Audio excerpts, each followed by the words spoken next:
2025 is nearly over, and it brings with us a gift, the 2025 December Community Day. This event will give you the chance to make up for anything you've missed in the previous ones, so let's get into the details. Now, running from 2 PM Saturday the 6th until 5 PM Sunday the 7th, the only difference between each day is going to be the spawns in the wild. So let's cover the spawns next. On Saturday, the spawns will be Vanillite, Carablast, Shelmet, Sprigatito, Fuecoco, and Pormy. On Sunday, we're going to have Solosis, Quaxley, Raikou, Jangmo, last week's Pick-a-Peck, and the red, blue, and white flower flabébés, depending on which region you're in. Additionally, for the last 10 minutes of each hour, between 2 to 5 PM on both days, you're going to be able to get Machop, Eevee, Totodile, and Ralts. Now on Sunday, there's a slight variation in which you can get Flabébé in the white and orange forms, and that's going to be for any region. There are also showcases for the weekend. We believe that they are going to match the spawns of each day. So for Saturday, we're expecting it to be Vanillite, Carablast, Shelmet, Sprigatito, Fuecoco, and Pormy. And then on Sunday, we're expecting Solosis, the Flabébés, Pick-a-Peck, Jangmo, Raikou, and Quaxley. But this isn't confirmed yet. Now, arguably the most exciting part of the weekend, at least for myself, is the bonuses. We're going to get the usual increased spawns. Then we're going to get a combination of a bunch of other boosts that we've got through the comms days this year. So that's going to be 2 times catch XP, so make sure you focus on those excellent throws. 2 times Stardust, half egg hatch distance, 2 times catch candy, 2 times XL candy chance.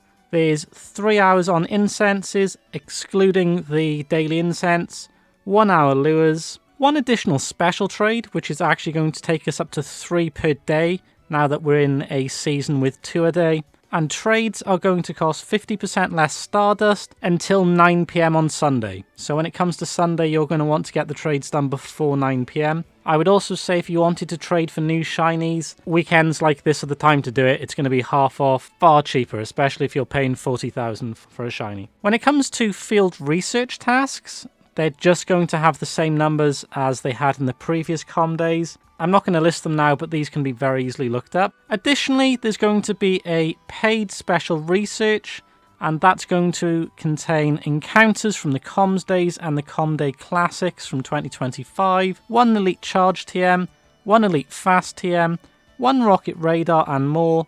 And that's going to cost the equivalent of $5. I'm unsure if I'm going to get it myself, but it is an option that's there.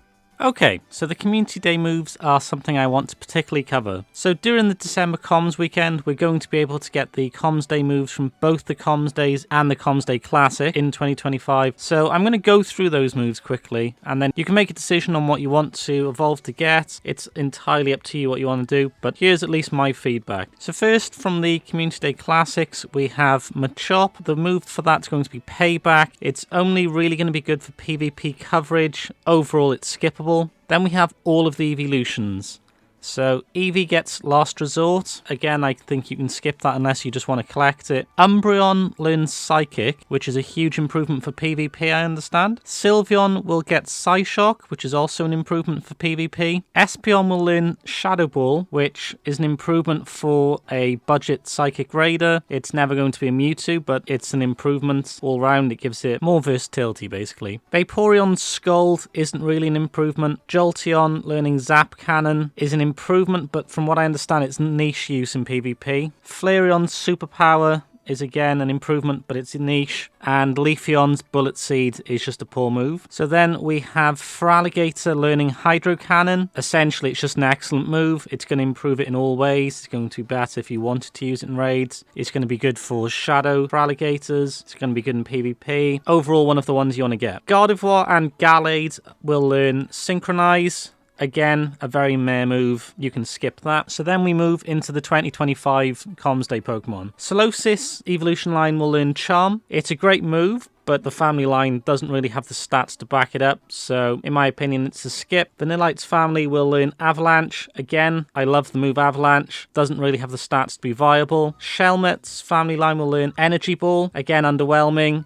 Carablast's family learns Razor Shell, mediocre. Flabebe's family line will learn Chilling Water, which from what I understand was a very good upgrade in general for PvP across all the categories. Pick-a-Peck learning Beak Blast is very interesting because it was a huge upgrade and it made it both better for PvP, but it also made it the 4th best flying attacker. So that's possibly the best comms day move of the year. Jangmo's family gets Clanging Scales, excellent for PvP because the DPE is insane for that. If you're playing PvP, again, one to collect. Raikou Ear Cutter was also a very big improvement. It won't make it good for raids, but for PvP it would improve it a lot. Sprigatito's Frenzy Plant would give you a glass cannon in PvP or a very budget grass raid attacker, but as soon as you can get some of the stronger grass ones, like especially Kartana, no need for it. Fuecoco will learn Blast Burn for that evolution line. Again, a big improvement. I believe it's also good for PvP for Skeledirge, but I don't play a huge amount of PvP. Quaxley's family line learns Hydro Cannon, which is a significant improvement for both PvP and raids. And finally, Pormy's family line is learning Brick Break. Again, underwhelming. I believe it's a niche use in PvP, bit of a glass cannon, but I believe that's a skip. So I would say, as a quick summary, the starter Pokemon learning Frenzy Plant, Blast Burn, Hydro Cannon are all moves you're going to want to get. The Jangmo's Clanging Scales, Raikou's Ear Cutter, Pick-a-Peck's Beak Blast, those are the ones from this year that you'll want to make sure you get. In terms of the Community Day Classic Spawn Pokemon, it's Umbreon, Sylveon, and Espeon, and potentially Jolteon are the special picks out of those, and for Alligator. So that's the Comms Day's moves covered.